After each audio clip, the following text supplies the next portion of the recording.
বুবলির মেয়ে শাকিব খানের নয়। আর এই সত্য প্রমাণ করতেই নাকি এবার ডিএনএ টেস্টের রিপোর্ট নিয়ে গণমাধ্যমের মুখোমুখি হয়েছেন খোদ শাকিব খান। ঢালিউডের সবখানেই এখন একটাই আলোচনা, চিত্রনায়ক শাকিব খান আর চিত্রনায়িকা বুবলির সম্পর্কের টানাপোড়েন এবার রূপ নিল এক নতুন নাটকে। বাতাসে ভাসছে এক বিস্ফোরক খবর। অবশেষে সব নীরবতা ভেঙে মুখ খুললেন শাকিব খান, জানিয়ে দিলেন ভেতরের আসল সত্য। তিনি ঠিক কি বলেছেন, কেন তিনি বুবলির মেয়েকে নিজের সন্তান হিসেবে স্বীকার করলেন না, জানতে হলে ভিডিওটি শেষ পর্যন্ত দেখুন।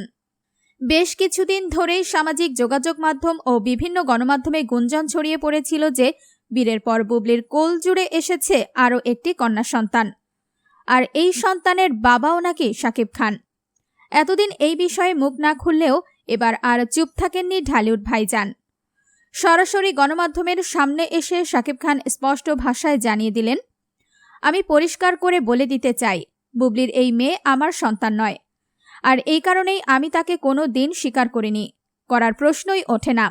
এই ধরনের মিথ্যা গুঞ্জন ছড়িয়ে আমার নাম জড়ানো বন্ধ হোক। শাকিব খান দাবি করেছেন তার কাছে স্পষ্ট প্রমাণ রয়েছে এবং এই ডিএনএ রিপোর্টের মাধ্যমেই সব সত্য সবার সামনে চলে এসেছে। তিনি চান না কোনো ভুল তথ্য দিয়ে সাধারণ মানুষকে বিভ্রান্ত করা হোক।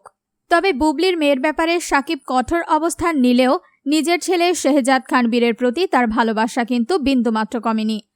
এই বিষয়ে শাকিব খান তার অবস্থান পরিষ্কার করেছেন। শাকিব বলেন, বীর তার নিজের রক্ত।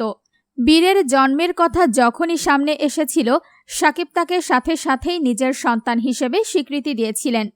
বীরের প্রতি তার দায়িত্ব এবং ভালোবাসা সবসময় একই রকম থাকবে।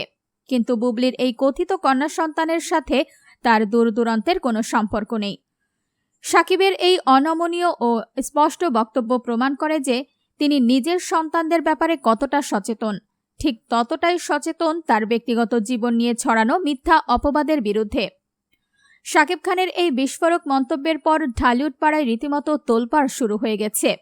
বুবলির পক্ষ থেকে এখনও এই বিষয়ে আনুষ্ঠানিক কোনো পাল্টা বক্তব্য পাওয়া যায়নি। এখন দেখার বিষয়, শাকিবের এই ডিএনএ টেস্টের দাবির পর বুবলির কি পদক্ষেপ নেয়। প্রিয় দর্শক, শাকিব খানের এই সাহসী বক্তব্য এবং ডিএনএ টেস্টের এই সিদ্ধান্তকে আপনারা কিভাবে দেখছেন? বুবলির এই নীরবতাই বা কিসের ইঙ্গিত দিচ্ছে? আপনাদের মূল্যবান মতামত কমেন্ট বক্সে অবশ্যই জানান। বিনোদন জগতের এমন সব গরম গরম এবং এক্সক্লুসিভ খবরের আপডেট সবার আগে পেতে আমাদের চ্যানেলটি সাবস্ক্রাইব করে পাশেই থাকুন। ধন্যবাদ।